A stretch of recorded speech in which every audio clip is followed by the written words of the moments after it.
Welcome back, guys. We've just ended Riddle on the Rails, and I'm about to accept the decision. Let's carry on.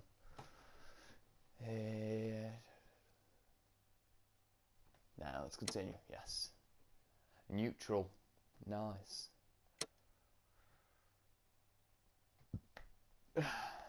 What's the next case? Bloodbath. Oh, way up. What's this screen do?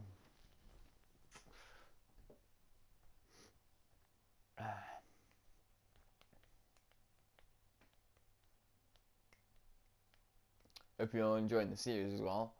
I'll leave a link in the description for the previous episode in the playlist. So let's carry on.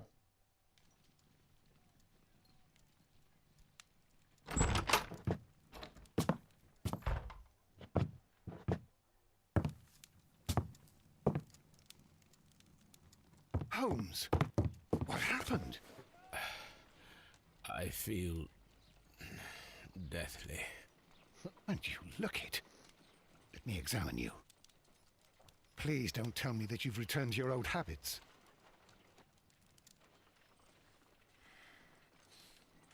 The pupil is dilated.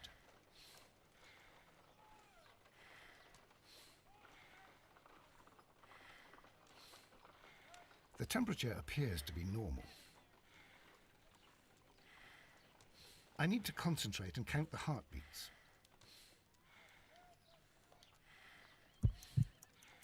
I need to concentrate and count the heartbeats.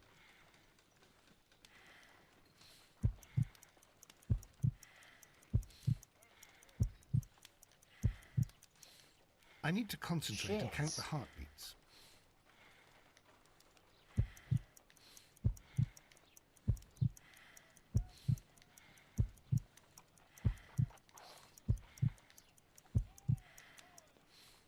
A weak pulse, around 50 beats per minute. Bloody hell. But you're dying, Holmes. Your pulse rate is dropping. We need to get you to the hospital immediately. What's he done?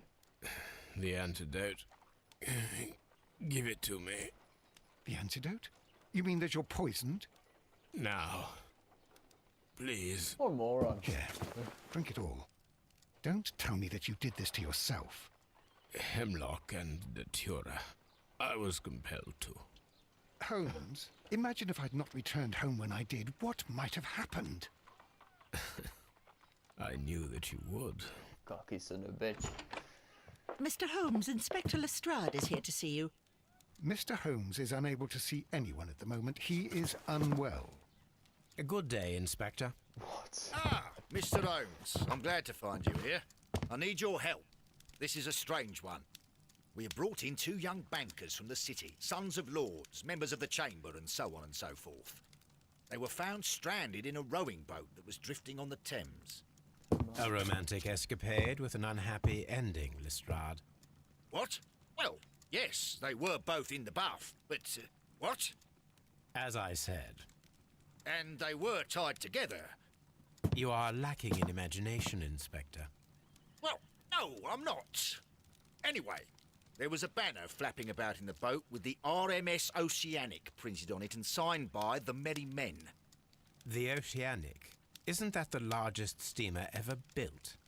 Yes, and these two young banker chaps are sons of the owners of the White Star Line, the company that built it. There are rumours of corruption. I'm not interested in politics, Lestrade. I'll keep it then. Here's another one that's a bit more complex and maybe to your liking. It's a murder, but we're unable to find any weapon. We haven't touched anything. It's at the Roman Baths in Strand Lane. A murder, a vanishing weapon, the Roman baths. That's for us. Watson, fetch your hat. I don't want Watson. Gets in me way off the sodding time.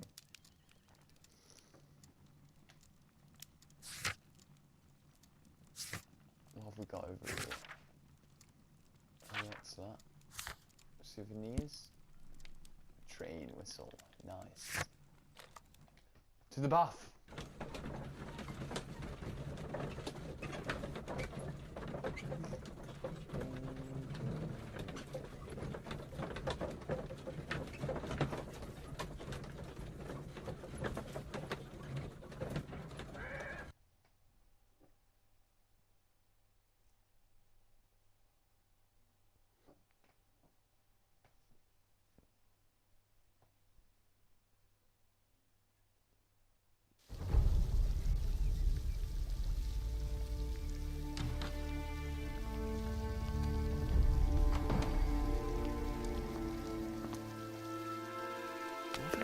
beautiful place. With a dreadful murder. The body of Sir Rodney Bentcliffe is still in the steam room. It has not been touched, per your usual instructions, Mr. Holmes. I shall be waiting for you here, but please hurry. Are you able to identify the men who were with the victim in the steam room? Yes. The manager of the bath, Sir Gregory Pitkin, a lad from the City Council, Garrow, and an archaeologist by the name of Blinkhorn. I think the plump one, Garrow, did it. He doesn't seem right in the head. Well, we shall see. You found no murder weapon? No, and that's why I called you. All three witnesses and the victim were locked in when the murder occurred, and they remained so until we got here. We even had to pick the lock to enter. I see. Was there anyone else here, apart from those gentlemen in the steam room? Yes, a Mr. Phillips. He was the one who called the police. He will be able to give you more details.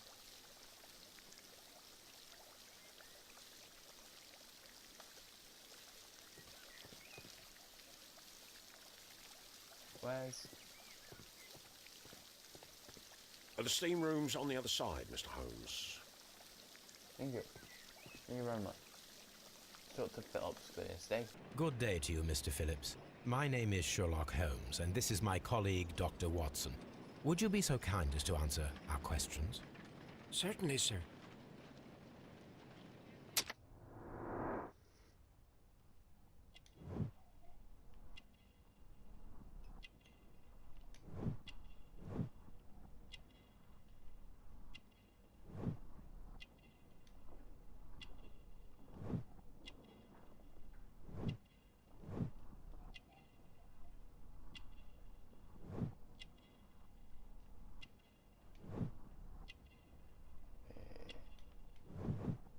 Shiny button.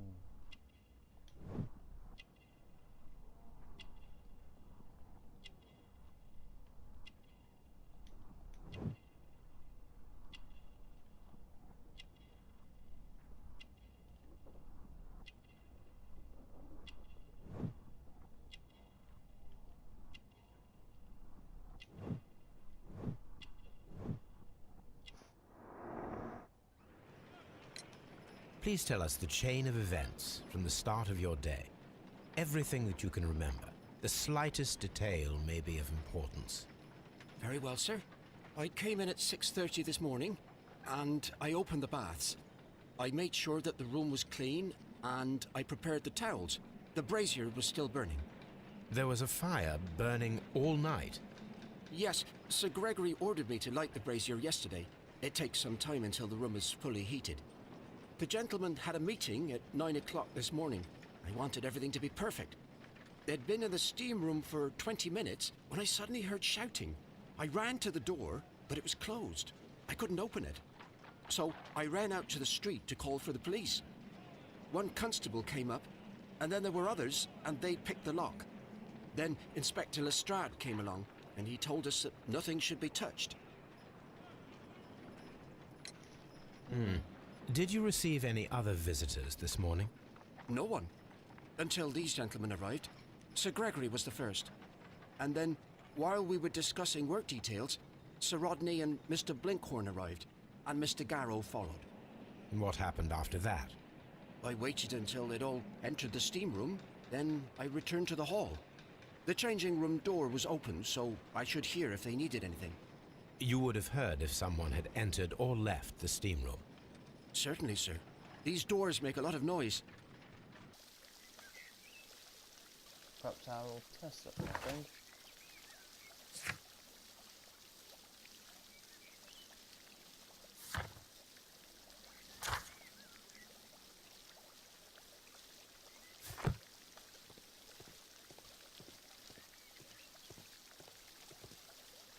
The steam room.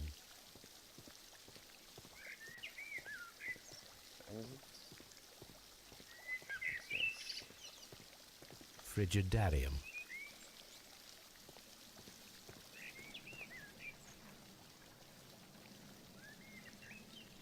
The steam room's on the other side, Mr. It's Facebook Barbers. I've got to go in here.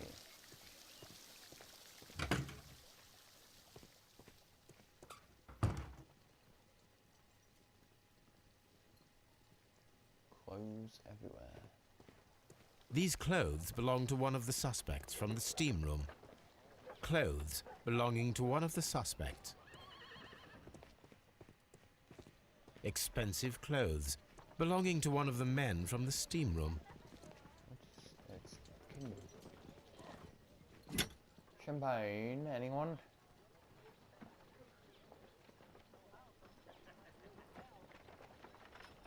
Champagne for a special occasion. An ice bucket to keep the champagne chilled.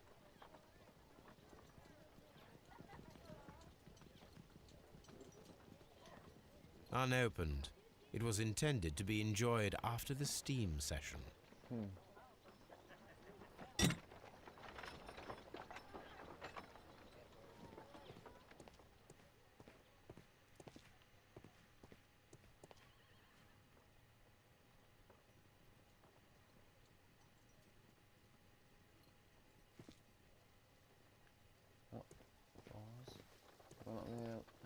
Okay.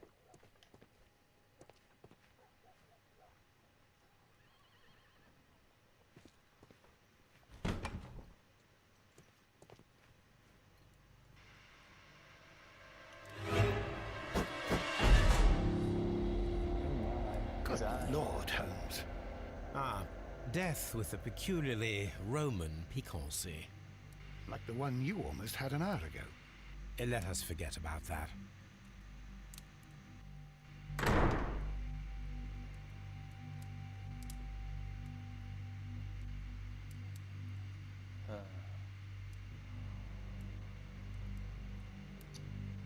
Okay guys, we're going to end it there for now.